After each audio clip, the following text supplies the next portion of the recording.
Bonjour à tous. Donc je me présente, Stéphane Adinger. Je suis en charge de l'équipe des architectes solutions, comme l'a décrit Mathieu. Donc n'hésitez pas à venir nous voir au stand AWS pendant toute la journée. Il y a une bonne demi-douzaine d'architectes qui sont là pour répondre à toutes vos questions. Donc j'aimerais d'abord... Donc le but de cette session ce matin, ça va être vraiment de prendre le point de vue d'un certain nombre de startups et de vous aider à démarrer sur la plateforme, idéalement de 0 à plus de 10 millions d'utilisateurs, c'est ce que je vous souhaite. Chez AWS, nous aimons beaucoup les startups. Et en fait, nous avons été une startup. Donc il y a 20 ans de ça, Amazon.com a été lancé. Et nous sommes passés par un certain nombre d'étapes et nous nous sommes posé des questions très similaires aux vôtres. Nous avons eu des problèmes qui sont très similaires aux vôtres.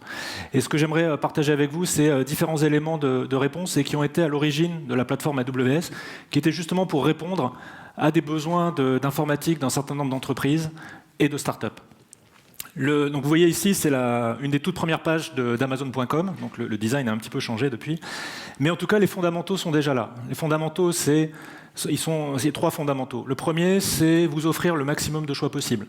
Vous voyez ici, c'était à l'époque déjà 1 million de livres disponibles, qui étaient largement plus gros que n'importe quelle librairie physique. Le deuxième principe, c'est des prix toujours les plus bas possibles. Et le troisième principe, c'est un service client le meilleur possible. Donc ça, ce sont des éléments qui sont vraiment fondamentaux dans la culture d'Amazon et dans l'ensemble des services, AWS y compris. Et après, ce qui a motivé l'évolution de la plateforme, c'est de l'innovation. Et c'est de l'innovation motorisée par la technologie, à tous les niveaux. Et donc quand on pense à Amazon.com, déjà, je vais commencer par là. Donc l'innovation, on la voit, elle est très visible sur la partie web, donc sur toute l'expérience Internet et l'offre de projets qui s'est enrichie. Mais elle est présente à tous les niveaux, et elle est moins visible également, mais elle est tout aussi présente dans de la logistique extrêmement bas niveau. J'ai un petit problème de transparent. Donc je vais juste revenir. Bon. Je ne sais pas qui a déjà passé commande sur Amazon.fr ici. Waouh, merci. Alors déjà, au nom d'Amazon.fr, je vous remercie de votre confiance. Quand vous passez une commande sur Amazon.fr, c'est transmis à l'un de nos centres logistiques. Il y en a plus d'une centaine dans le monde, il y en a 4 en France. Et la première chose qui va se passer, c'est qu'il y a ce qu'on appelle un picker. Donc il y a une personne qui va aller dans les allées, prendre les objets que vous avez commandés dans différentes étagères, les mettre dans un panier et les ramener. Ensuite, il y a une deuxième personne qui va prendre donc l'ensemble des objets et les répartir en fonction des commandes clients. Et une troisième étape qui est l'emballage. Donc je vous raconte tout ça parce que dans les centres logistiques, tout ce qui est géré justement de la logistique et des étagères, on peut se dire que depuis des décennies, on a fait à peu près toutes les optimisations qui étaient possibles. En fait, on pense toujours à aller beaucoup plus loin, et c'est aussi un domaine où l'innovation est très présente, notamment dans la robotique. Alors aujourd'hui, concevoir des robots qui soient capables d'aller dans les étagères et récupérer des objets aussi variés que un DVD, un livre, une paire de chaussures ou un marteau, aujourd'hui c'est quelque chose qui n'est pas possible. Technologiquement, c'est pas possible. Alors, il y a peut-être une start-up dans la salle qui va résoudre ce problème-là. Mais du coup, ce qu'on a pensé, c'est comment repenser le problème à l'envers. De dire, puisqu'on ne peut pas avoir des robots qui vont parcourir les étagères pour aller récupérer les objets, est-ce qu'on ne peut pas l'avoir dans l'autre sens? Et donc, je vais vous montrer, dans les tout derniers centres logistiques, ce qui se passe, c'est qu'on a des robots, donc c'est un rachat qui s'appelle Kiva Robots, et donc ces robots, ils vont amener les étagères aux pickers. C'est-à-dire que ce ne sont non plus les pickers qui parcourent les allées, mais ce sont les étagères. Donc là, on voit une personne donc un picker qui prend, et ce sont les étagères qui font la queue devant cette personne-là. Et dès que la personne a pris un objet, l'étagère repart dans le centre de logistique, et c'est l'étagère suivante qui fait la queue, qui se met à disposition pour derrière traiter les commandes suivantes. Donc c'est toujours quelque chose. Donc là, on voit les étapes d'après, qui est la séparation des produits. Donc là, les produits arrivent en groupe et ils sont séparés en fonction des commandes. Là aussi, il y a de l'automatisation partout avec des systèmes de caméras, de reconnaissance de forme pour vérifier qu'il n'y a pas d'erreur. Tout ça est ensuite traité et envoyé sur la dernière étape qui, elle, est complètement manuelle, qui est l'emballage. Donc la mise sous carton de ces différents produits. Tout ça pour montrer que l'innovation, c'est quelque chose qui se fait à tous les niveaux. Et pour faire cette innovation, il faut des outils, il faut de la technologie. Ce que vous voyez là, piloter les robots, piloter toute cette chaîne de logistique, ça nécessite énormément de technologie, énormément de développement, énormément d'optimisation à tous les niveaux. Donc innover, c'est essayer beaucoup de choses, c'est aussi créer le futur, un petit peu bousculer les idées reçues. Donc ça veut dire itérer, et la première version du produit n'est pas forcément la bonne. Donc ici, vous voyez la première version du Kindle, Kindle pour lire des livres. Vous pouvez avoir un avis, après tous les goûts sont dans la nature. Ici, on va dire que ça ressemble plus à un compromis d'ingénieur. C'est-à-dire que il y a beaucoup de fonctionnalités. Il y a des boutons à droite pour aller à la page suivante, la page précédente. Il y a des boutons à gauche pour aller aussi à la page suivante et la page précédente. On ne sait jamais, ça peut être utile. Il y a aussi un clavier et il y a même une molette. Ne me demandez même pas à quoi elle sert, je ne sais pas du tout. Donc ça, c'était une première étape qui était là pour... l'idée, c'est de le mettre le plus vite possible dans les mains des clients et pour ensuite avoir des retours de clients. Et après, plusieurs itérations plus tard, c'est évidemment à ça que ça ressemble aujourd'hui. Il n'y a plus de boutons, il n'y a plus de molette, on est sur de l'écran tactile et on a gagné énormément en expérience utilisateur. Et c'est au fur et à mesure de ces différentes innovations que là, on rencontre le succès. Également provoquer le futur. Donc vous avez peut-être vu ça aussi, c'était il y a un petit peu plus d'1 an. Donc c'était une vidéo que nous avons postée qui montrait ce que pourrait être le futur avec de la livraison en 30 minutes par des drones. Vous commandez, 30 minutes après, c'est livré en bas de chez vous. Alors évidemment, ce n'est pas encore pour tout de suite, ce sera probablement dans plusieurs années.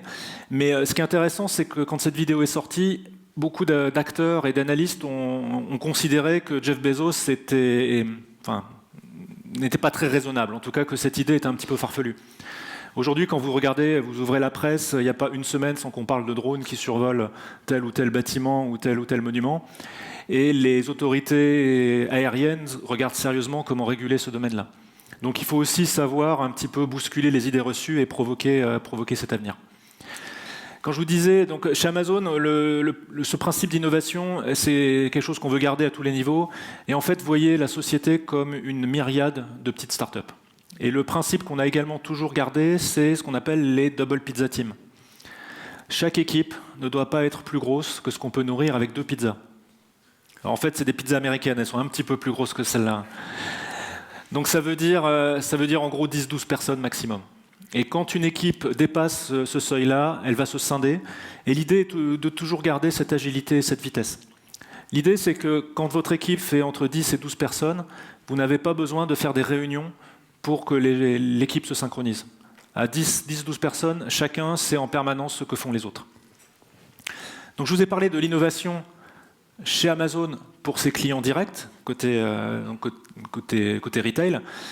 Mais assez tôt, Amazon a aussi choisi d'ouvrir cette technologie pour des partenaires, de l'ouvrir à vous, pour que vous puissiez aussi réussir et faire du business grâce à Amazon. Aujourd'hui, le groupe Amazon, ce sont 3 lignes de business complètement séparées. Donc la première qu'on a vue, qui est donc plus de 270 millions de clients dans 13 pays.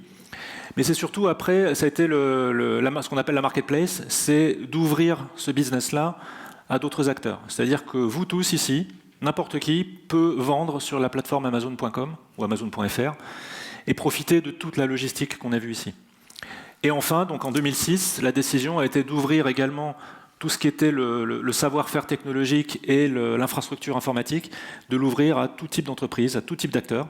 Et ça a été la naissance d'Amazon Web Services, qui compte aujourd'hui, et nous sommes heureux, nous avons gagné la confiance de plus d'1 million de clients. Donc comme je vous l'ai dit, aujourd'hui nous avons fêté le 9e anniversaire des offres d'Amazon Web Services. Donc le premier service qui a été lancé était le 14 mars 2006, une offre de stockage qui s'appelle Amazon S3, Simple Storage Service, qui est notamment une offre de stockage utilisée par Dropbox, par Spotify, par le Nasdaq, qui a ses caractéristiques, on le reverra, mais ses caractéristiques d'une scalabilité sans limite. Ça fait partie de ces services et c'est notre principe de design où, quand vous l'utilisez, vous n'avez pas à vous soucier de la capacité. C'est un problème qui n'existe plus pour vous, ça devient notre problème et nous le gérons, mais ça devient complètement transparent pour vous. Quel a été l'impact d'AWS sur les startups? Je vous invite à lire ce livre qui est passionnant, donc de Steve Blank, c'est les 4 pas vers l'épiphanie, qui est souvent considéré comme, on va dire, le manuel utilisateur des startups. Et ce que dit Steve Blank, c'est que AWS a vraiment créé et permis à toute une génération de startups dans le domaine web et dans le domaine mobile d'exister et d'innover, et que Jeff Bezos a, soit accidentellement, soit à dessein, permis et motorisé toute une génération de nouvelles applications et de nouvelles startups. Bien, comment commencer sur AWS si vous n'êtes pas déjà client, et ensuite comment continuer?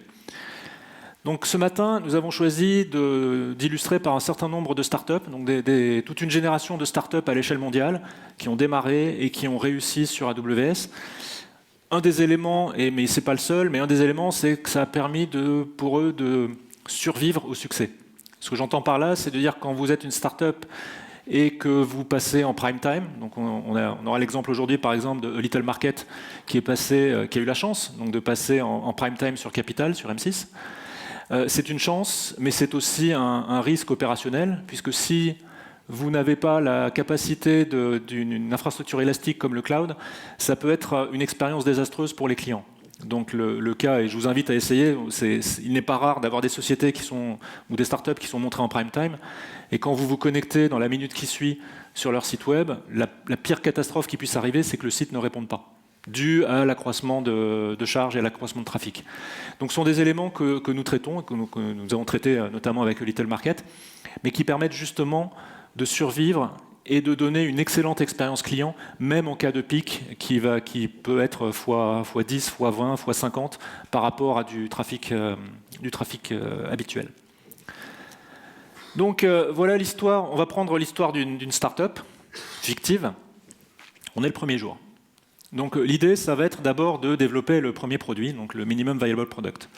Alors on pourrait voir le cycle de développement comme étant, on a une idée, on développe le produit, on le sort, et ensuite on a une croissance et un succès. Bon, évidemment, je ne vais pas vous apprendre que ça c'est un petit peu idyllique. Dans la vraie vie, ça ressemble plutôt à ça. C'est-à-dire qu'il y a une première idée, vous allez l'essayer, vous allez la tester, vous allez pivoter plusieurs fois, jusqu'à obtenir ce minimum viable product qui va vous permettre ensuite de tester pour de vrai sur le marché. Alors, je vais mettre un petit quiz. Une société assez connue, très connue, a démarré, elle s'appelait Bourbon, et c'était une application d'une location-based application qui faisait notamment du partage de photos, mais ce n'était pas la fonction centrale.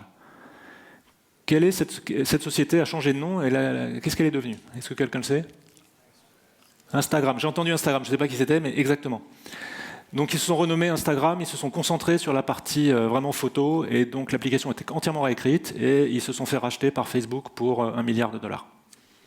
Je vous souhaite au moins un succès aussi équivalent.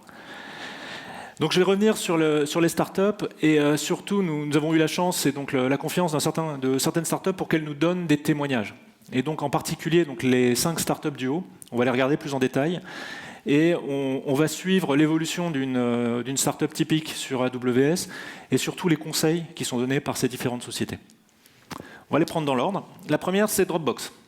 Alors, qui utilise Dropbox? Waouh. Une large majorité. Premier conseil de Dropbox, c'est apprenez souvent, apprenez le plus tôt possible. Je ne sais pas si vous connaissez l'histoire de Dropbox. La première chose qu'a faite Dropbox, c'est de poster une vidéo de 3 minutes sur TechCrunch, sur Hacker News, qui décrivait l'expérience utilisateur. Donc comment installer le produit et comment l'utiliser. Juste un screencast qui montrait l'expérience utilisateur. Je ne suis même pas sûr que le produit était développé à ce moment-là.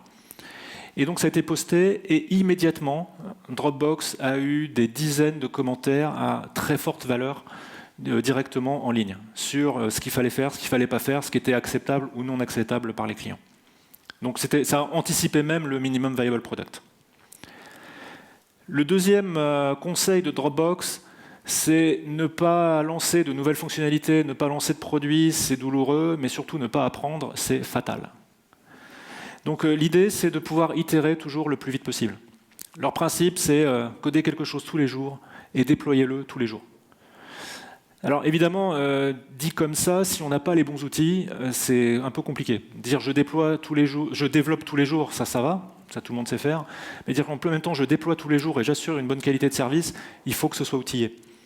Donc on verra cet après-midi, notamment, donc il y a plusieurs sessions sur comment démarrer sur AWS. Typiquement, quand vous êtes une application en ligne, il y a un service qui s'appelle Elastic Beanstalk qui est dédié à ça. Vous avez une application mobile ou une application web, vous codez, vous déployez, et toute la logique de déploiement, de rotation d'applications, de rotation de logs, et ainsi de suite, est gérée automatiquement. Donc ce n'est plus une douleur, c'est juste un automatisme à prendre. Et quand on fait ça, on s'aperçoit que, et ça c'est contre-intuitif, on s'aperçoit que la vitesse d'itération bat à tous les coups la qualité d'itération. Alors j'interviens aussi dans beaucoup de grandes entreprises, hein, plutôt côté CAC 40. C'est quelque chose qui choque beaucoup, parce que ce n'est pas du tout intuitif. Il y a un certain nombre d'acteurs qui se disent, ou de projets qui se disent, chaque fois que je sors une nouvelle version, je vais passer des semaines, voire des mois à tester dans tous les sens, pour être sûr qu'il n'y ait pas le moindre bug. En fait, ce dont on s'aperçoit, c'est que ce qui est beaucoup plus efficace, il faut toujours tester, mais c'est de faire du test automatique, d'enrichir ces tests automatiques au fur et à mesure des itérations, et au fur et à mesure où on s'aperçoit qu'on a peut-être loupé des bugs dans les versions précédentes, mais c'est surtout d'itérer tous les jours. Et quand on regarde l'évolution des produits et la qualité des produits, ceux qui itèrent tous les jours ont des produits à la fin qui sont de nettement de meilleure qualité par rapport à l'autre mode, et en plus qui collent beaucoup mieux aux besoins des clients. Alors, je vais vous donner quelques exemples un petit peu extrêmes. Là, je reviens sur Amazon.com. C'est un déploiement toutes les 11,6 secondes en production. Alors, évidemment, pas sur le même composant. C'est-à-dire que quand vous vous connectez sur la page d'accueil d'Amazon.fr, ça va utiliser, donc c'est une architecture en microservices, ça va solliciter entre 200 et 400 services en arrière, donc dans les coulisses. Donc je parle de ces centaines de services derrière qui bougent tous les jours, toutes les minutes, et donc toutes les 11,6 secondes. Et ce sont des déploiements qui peuvent aller, vous voyez sur le chiffre à droite, jusqu'à 30 000 serveurs déployés au cours d'un déploiement. Le conseil numéro 3 de Dropbox, c'est rester concentré sur la fonction principale de votre produit. Ne vous éparpillez pas. Et ce que j'apprécie le plus, c'est cette discussion entre Drew Houston, donc qui est le fondateur de Dropbox, et son VC. Son VC lui dit « mais il y a déjà des millions de startups de stockage en ligne ». Et Drew Houston lui pose la question « est-ce que vous en utilisez une ?» Et le VC répond « non ». Ben voilà, c'est exactement le point. Donc Dropbox, son but, c'était pas de faire juste une offre de stockage en ligne, c'est de faire l'offre de stockage en ligne que tout le monde va utiliser, parce que c'est tellement simple à utiliser que tout le monde va l'utiliser. Et donc c'est vraiment le témoignage de Drew Houston, c'est qu'ils ont eu la chance, et ils ont continué là-dedans, de se concentrer juste sur le cœur de produit et faire en sorte que ça marche pour tout le monde, rien de plus. Voilà déjà donc les 3 premiers conseils de Dropbox sur comment démarrer avec votre idée, comment démarrer votre startup et faire ses premières étapes. Après vient la question de quels outils choisir pour déployer, pour venir en ligne. Et donc je vais prendre le deuxième exemple, c'est Airbnb. Qui a déjà été client de Airbnb? Vous êtes des très bons clients de start-up. Airbnb fait plus de 300 000 nuitées par jour. C'est une croissance qui est absolument spectaculaire. C'est un volume qui est tel que n'importe quelle chaîne hôtelière serait prête à tuer pour avoir des chiffres pareils. Donc Airbnb, leur conseil, et là on va vraiment sur comment implémenter cette version-là et déployer le plus vite possible. Le conseil d'Airbnb, c'est de dire chaque fois qu'il existe un service AWS qui correspond au problème que vous voulez résoudre, utilisez-le. N'essayez pas de réinventer à côté ou de recoder à côté une application ou un composant qui va résoudre ce même problème. Concentrez-vous sur votre application.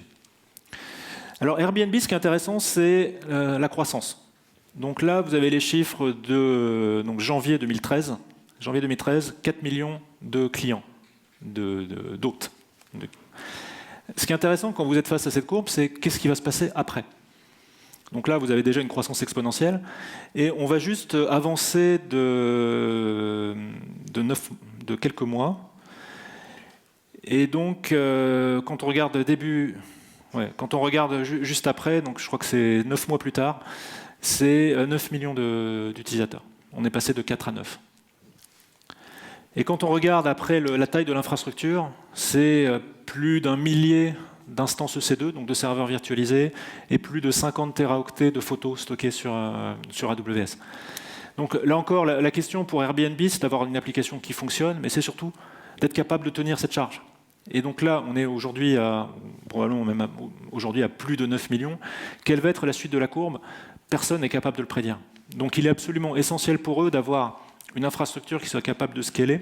Comme disait Mathieu, la scalabilité, l'élasticité, c'est un terme que vous entendrez beaucoup aujourd'hui, parce qu'on pense que c'est quelque chose d'absolument essentiel. Et surtout, comment réussir à opérer tout ça. Donc, je ne sais pas si vous savez quelle est la taille des équipes d'exploitation de Airbnb. Pour opérer tout ça, c'est 5 personnes. Et ils n'ont pas l'intention d'avoir une équipe plus grosse. Ça veut dire aussi d'avoir des mécanismes, donc soit d'utiliser des services managés qui vont gérer automatiquement la qualité de service, soit d'avoir des mécanismes automatiques pour faire en sorte que quand il y a un pépin, quel qu'il soit, et un serveur tombe ou un composant de l'application ne se comporte pas bien, on a des mécanismes automatiques. Donc ils voient vraiment AWS comme étant un ensemble de briques de Lego pour faire leur application, mais il n'y a pas que des briques unitaires basiques, il y a vraiment des briques qui sont beaucoup plus évoluées. Alors quand on regarde un petit peu plus concrètement, là vous avez un petit sous-ensemble des services AWS. Non, il y en a plus de 40, donc je ne les ai pas tous mis, sinon le transparent serait un petit peu surchargé. Ne vous inquiétez pas, donc on en fera des sessions cet après-midi parce que ça peut être un peu intimidant de voir toute cette richesse de services. Il y a vraiment des typologies de services qui vont répondre à chaque fois à des typologies de problèmes très, très particuliers. Et donc quand on regarde ce qu'utilise Airbnb, il utilise au moins tous ces services-là. Parce que c'est autant de temps en moins passé pour gérer des bases de données, pour gérer de l'envoi d'email, pour gérer des services de queuing, et c'est plus de temps passé pour se concentrer sur le produit. Donc, ce qu'on a vu avec Dropbox et Airbnb, on a une idée, on a déjà pu échanger avec la communauté, on a déjà choisi les outils sur lesquels on va déployer. On va revenir un peu à ce cycle, donc notre startup fictive, et on va se dire, voilà, c'est une petite équipe qui veut faire une application mobile, qui a 3 mois pour sortir son premier produit, qui se pose encore des questions sur l'expérience utilisateur et surtout qui n'a pas beaucoup de cash. Donc ils veulent faire à un niveau de dépense le plus petit possible. La première étape, ça va être du développement en interne. Et donc pour ça, on va juste avoir une application extrêmement simple, donc une partie, un nom de domaine DNS et un serveur DNS, un load balancer, un serveur applicatif, une base de données relationnelle. La bonne nouvelle, c'est que sur des petites configurations, toute cette infrastructure, elle va être gratuite pendant 12 mois. Donc vous vous inscrivez sur AWS, il y a ce qu'on appelle le free tier, et tout ça, ça va être juste gratuit. Ça repose sur un certain nombre de composants. Donc il y a la première session donc, de Pierre Gillot cet après-midi, qui est vraiment comment débuter sur AWS. On va regarder très en détail chacun de ces composants. Tous ces composants-là, il y en a plus d'une quarantaine, ils sont tous indépendants les uns des autres. Vous pouvez en utiliser 1, 2, 5, 10, tous ensemble. C'est votre choix à chaque fois. Ils sont tous indépendants les uns des autres, mais ils sont tous faits aussi pour fonctionner très bien les uns avec les autres. Donc, toute la question, c'est quelle est la bonne architecture à utiliser. Et notre équipe d'architectes est vraiment là pour vous aider sur ces différentes questions. Donc, on en est au point 4. Là, on a déjà une première itération de l'application et on veut aller plus en avant. Maintenant, on va passer une nouvelle startup, donc la troisième, qui est Flipboard. Qui utilise Flipboard ici? Un petit peu moins. Donc Flipboard, leur conseil, c'est vraiment, là encore, de se focaliser beaucoup moins sur l'administration de bases de données, et MySQL en particulier dans leur cas, et beaucoup plus sur la scalabilité de l'application et la scalabilité de l'ensemble des composants. Donc je reviens sur le cycle de développement de l'application. Donc là, maintenant, il est temps de passer à la version alpha. On va itérer plusieurs fois et pivoter plusieurs fois sur cette version-là. Alors, par rapport à l'architecture d'avant, on a rajouté un deuxième serveur applicatif, ce qui nous permet de durcir un petit peu le fonctionnement de l'application et surtout d'avoir des déploiements de nouvelles versions qui soient sans impact. C'est-à-dire qu'on va déployer sur un deuxième serveur et ensuite le faire sur l'ensemble pour éviter toute coupure de service. Par rapport à tout à l'heure, là, pendant cette deuxième période, votre facture AWS va être aux alentours de 15 $ par mois. Ça va permettre d'itérer sur un groupe extrêmement restreint d'utilisateurs. Et on va passer ensuite à la phase de bêta, puis de release du minimum viable product. Là encore, on reste sur une architecture qui est assez similaire. On va la durcir encore un petit peu, parce que maintenant, nous allons rencontrer nos premiers clients, et donc il est juste important et vital que l'application fonctionne et fonctionne tout le temps. Si vous avez un minimum viable product qui ne fonctionne pas bien en production, vous n'avez pas de produit du tout. Donc, ce qu'on a rajouté ici, c'est que la base de données, on l'a redondée.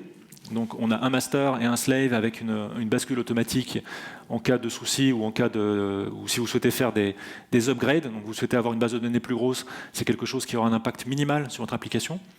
Et on a aussi rajouté la flèche jaune qui se trouve ici, qui est l'autoscaling, où automatiquement, l'infrastructure va ajouter ou enlever des serveurs en fonction de la charge.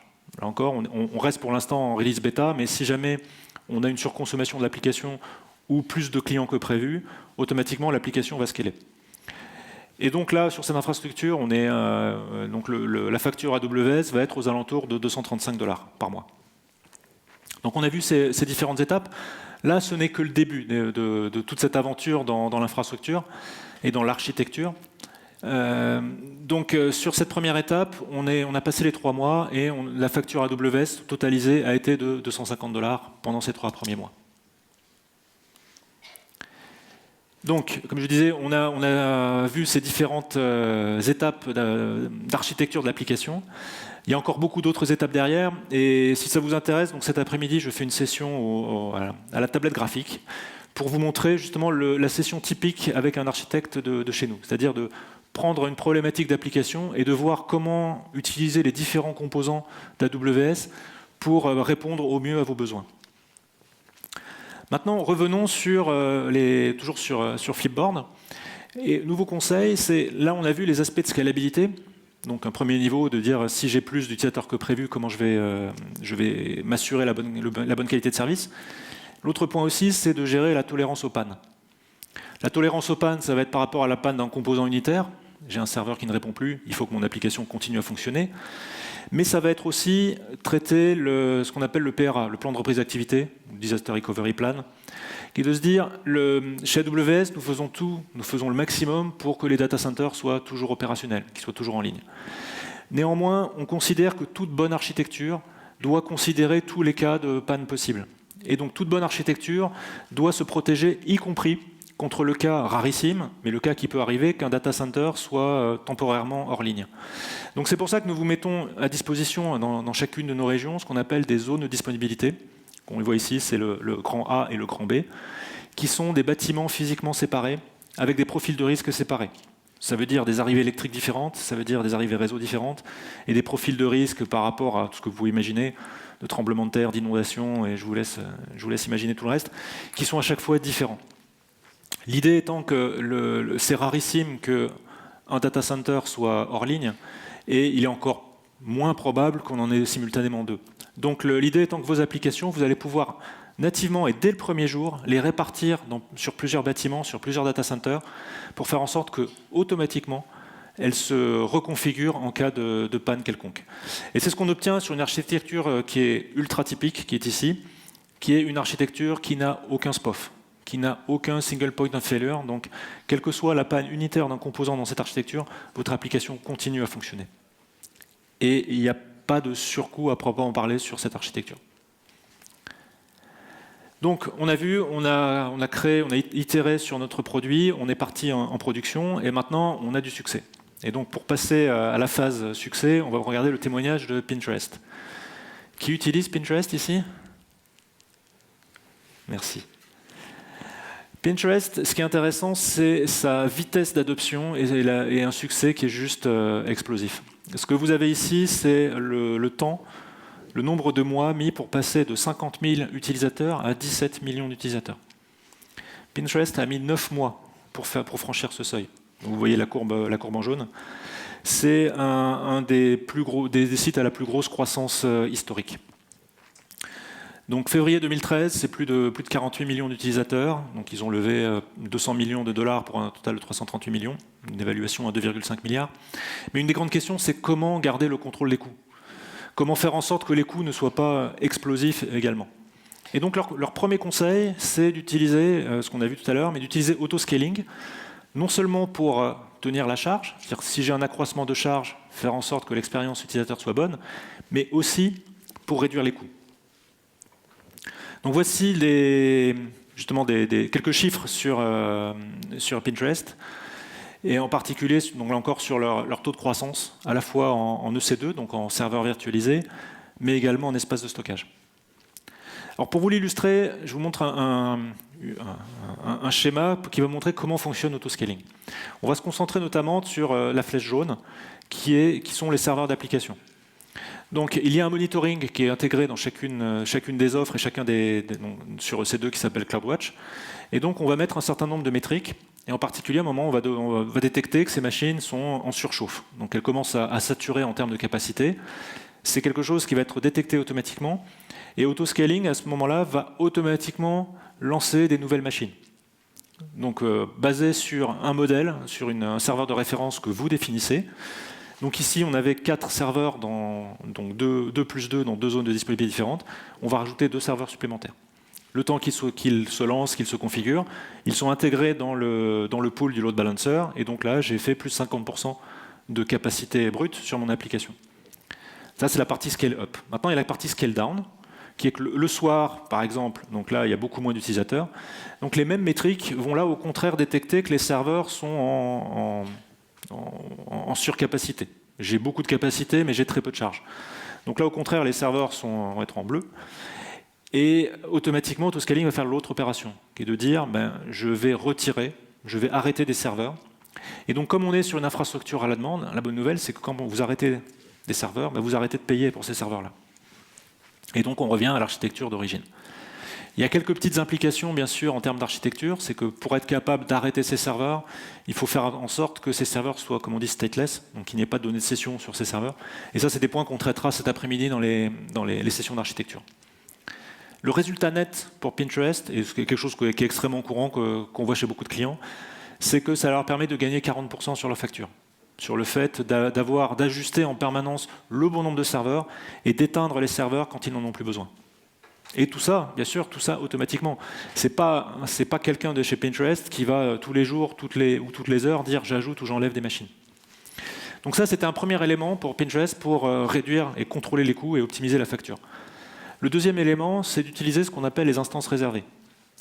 Alors, concrètement, il y a 3 modes de consommation des instances, donc des serveurs virtualisés chez AWS. Il y a ce qu'on appelle à la demande. C'est généralement par ça que vous allez commencer.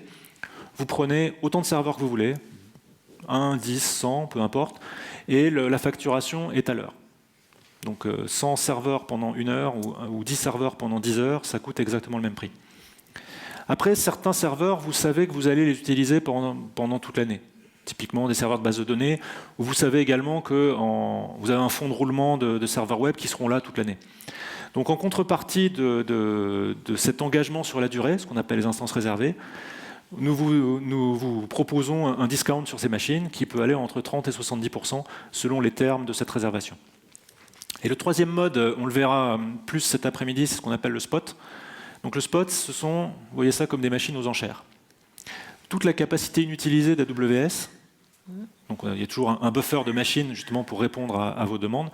Cette capacité inutilisée, nous la proposons aux enchères. Là, c'est vous qui fixez le prix. Et vous pouvez faire jusqu'à 90% de réduction sur ces machines. La seule contrainte, c'est que vous fixez le prix. Donc une machine, je prends un exemple fictif, une machine qui va être typiquement à $1 de l'heure, vous dites, je ne veux pas la payer plus de 15 cents de l'heure. Supposons que la cotation soit à 12 cents, donc vous payez 12 cents de l'heure. Après, elle va passer à 14, par exemple, parce qu'il y a un petit peu plus de demande, vous allez payer 14. Après, il y a encore un petit peu plus de demande, tout ça, ça dépend de l'offre et de la demande, la machine va passer à 20 cents de l'heure. Votre prix limite, c'était 15. Ce qu'on va faire, c'est qu'on va arrêter votre machine pour la donner à quelqu'un d'autre. Et on vous prévient 2 minutes à l'avance. Donc, je dis ça, il faut regarder, et on est à votre disposition pour voir un peu tous les use cases. Généralement, c'est un mode de fonctionnement qui surprend un peu et qui choque un petit peu. En fait, il y a énormément de cas d'usage extrêmement variés qui sont extrêmement utiles, notamment dans le big data, notamment dans le batch processing, où vous allez pouvoir avoir des flottes entières de serveurs à des prix qui sont entre 80 et 90% moins chers que le prix à la demande. Mais il y a des contraintes d'utilisation sur lesquelles il faut être extrêmement conscient. Donc je vais me reconcentrer sur à la demande et le réservé. Et donc là, quand on regarde pour Pinterest ce que ça donne ce genre de courbe où j'ai une partie en vert, donc le fond qui est d'instance réservée, parce que je sais que j'utilise en permanence. Et ce qui est en orange, c'est tout ce qui va être variable tous les jours, qui va être à la demande. Il n'y a aucun impact sur l'architecture qu'on a vue tout à l'heure. Donc ce sont les mêmes machines, ce sont les mêmes serveurs, vous ne changez rien à l'architecture, ce n'est qu'un exercice de facturation. Et donc le résultat net de combiner ces deux options, ça a été 71% de réduction pour Pinterest. Voilà, donc on a vu, je lance ma startup, je choisis la bonne architecture pour avoir la bonne qualité de service, je contrôle mes coûts. Maintenant, on va passer à la dernière startup qui est Supercell. Hay Day, Clash of Clans, Boom Beach. Allez, qui joue à Clash of Clans? N'ayez pas honte. Mes enfants adorent. Donc le grand succès de Supercell est dû en grande partie aussi à la capacité de Supercell à réagir en temps réel et réagir tous les jours à ce que font les joueurs. Et donc adapter le jeu en permanence en fonction des demandes et des besoins des joueurs. Et donc le conseil numéro 9, c'est vraiment de regarder toutes les manières possibles pour améliorer le produit. Tout ça basé sur des données qui viennent des joueurs. Donc c'est le témoignage de Sami Iliariou, donc le service lead de chez Boom Beach, qui dit que ça leur a permis justement de récolter l'ensemble des données de jeu, de ce que faisaient les utilisateurs pour en déduire des comportements et améliorer tout ça. L'amélioration chez Supercell est essentiellement sur 2 axes. La première, c'est maximiser les revenus, bien sûr, puisqu'on est sur un modèle de freemium, donc de voir ce qui fonctionne et ce qui ne fonctionne pas. La deuxième est aussi de conserver ses joueurs. C'est de se dire, il ne faut pas que le jeu, à aucun moment, ne soit déséquilibré. Comme Supercell ajoute en permanence des nouvelles classes de joueurs, des nouvelles options dans le jeu, s'il s'avérait qu'une classe de joueurs particulier, enfin une classe de personnages particulier devenait trop puissante et l'emportait sur l'ensemble des autres classes, le jeu deviendrait instantanément moins intéressant. Et donc du coup, les joueurs partiraient. Donc pour faire ça, il y a un certain nombre de briques techniques. Donc on verra plus en détail aussi cet après-midi dans le domaine de l'analytics et du big data. Et donc essentiellement, un petit ensemble de ces briques, c'est la première chose qu'on appelle EMR, Elastic MapReduce, qui est du Hadoop managé. Donc si vous voulez lancer des clusters Hadoop, autant de clusters que vous le souhaitez et en parallèle, avec l'ensemble des outils de l'écosystème Hadoop. Donc je vous invite à essayer donc EMR qui permet de lancer des clusters en quelques minutes et surtout en quelques clics. À la droite, vous avez Amazon Redshift, qui est un data warehouse as a service, donc complètement élastique et utilisable en ligne, et surtout qui a, par rapport à l'ensemble des autres data warehouses sur le marché, qui a un ticket d'entrée qui est à 25 centimes de l'heure. Donc c'est un prix qui est extrêmement bas, qui vous permet de tester tout de suite la technologie sur des petits volumes. Donc là, pour 25 centimes, on va démarrer sur un volume de 160 gigas. Et après, la scalabilité est assurée jusqu'à plusieurs pétaoctets de données dans un même cluster. Et enfin, le troisième, c'est au centre, c'est Amazon Kinesis. C'est non seulement l'idée de faire du big data pour tous les jours, par exemple, analyser le comportement des joueurs de la veille ou le comportement des clients de la veille, mais plus encore, aller dans le temps réel, de faire ça toutes les minutes. Et c'est ce que fait Supercell. Supercell a un tableau de bord, un dashboard, qui est en temps réel, alors en temps réel, c'est toutes les minutes, donne le comportement des joueurs sur la plateforme minute après minute. Dernier exemple, dernier conseil, donc on revient sur Flipboard, c'est toujours quand on est vraiment dans cette démarche de croissance utilisateur, de garder ce focus, de garder cette idée de à chaque fois contrôler les coûts et faire en sorte que, et voilà la courbe, faire en sorte qu'avec la croissance, les coûts ne soient pas linéaires en fonction du nombre d'utilisateurs. C'est-à-dire que la plateforme permet, donc si vous accroissez linéairement le nombre d'applications ou le nombre de serveurs en fonction des utilisateurs, ça va fonctionner, mais c'est aussi de mettre en parallèle toute une démarche d'optimisation, d'amélioration de la plateforme, d'amélioration du code, d'optimisation à tous les niveaux, pour permettre de baisser également ce coût à l'utilisateur. Donc c'est ce que vous voyez ici, donc en bleu, ce sont le nombre d'utilisateurs actifs mois après mois, mais ce qui est surtout important, c'est la courbe blanche, qui est le coût par utilisateur. Donc là, on est en centièmes de centimes. Et c'est de faire en sorte que également cette courbe de coût par utilisateur baisse trimestre après trimestre et soit un élément d'attention des différents développeurs.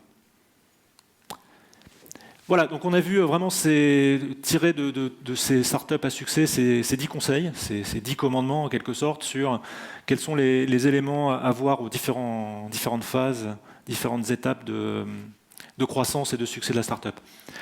Alors, chez AWS, j'aimerais bien rajouter peut-être un 11e conseil, un 11e commandement, qui est quelque chose qu'on se dit vraiment tous les jours, et c'est vraiment le have fun et make history, c'est-à-dire gardez votre passion, amusez-vous également sur la plateforme et dans votre aventure, et également faites l'histoire et faites du succès.